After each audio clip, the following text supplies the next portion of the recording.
Sveiki! Warmup apsildes sistēmas kabeļu risinājumi.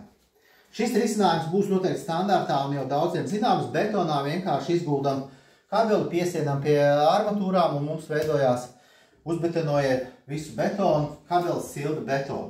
Ar šo es pārsteigt nevarēšu, bet mums ir ar šāds te risinājums.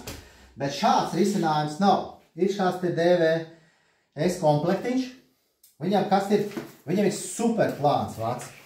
Ja mēs salīdzinām, super plāns vadiņš. Un viņam ir arī īsa metrāža. Šajā komplektā mums nāk jau uz reizām padomās grunts, rullīts ar kārtību, kur mēs varam visu nogruntēt. Un tā montāžas sistēmā notiekās precīzi tik vienkārši, ka ja mums ir super mazas telpas, puskvadrātmetrs, tajā iekšā ir pods, izlieta vēl kas galda izmērā, tad ar šo vadu mēs varam apiet apkārt jebkuru konfigurāciju, saliekt tā, kā mēs gribam.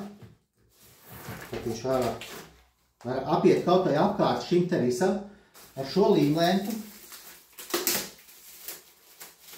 izliekot konfigurāciju, jo līmlenti mums nāk līdzi. Tur mums galiņš pakā. Ar līmlenti mēs piefiksējam gabaliņus, tā kā konfigurācija mums ir izveidot jau ar paklājiņu, to ir grūtāk izveidot nekā ar šādu te vadiņu, viņš ir super plāns. Konfigurācija ir izvietota, vads mums pilnībā pietiekās, ar šo līmlentu mēs pārklājam pāri visu to vadiņu, flizējam ciet sarežģītām, mazām, unikālām telpām, kurās ir vajadzīga ielikt apsildi. Varbūt tas pat ir kaut kāds kāpums uz augšu, tad jūs droši visu viņu varat pielikt un ieflīzēt iekšā.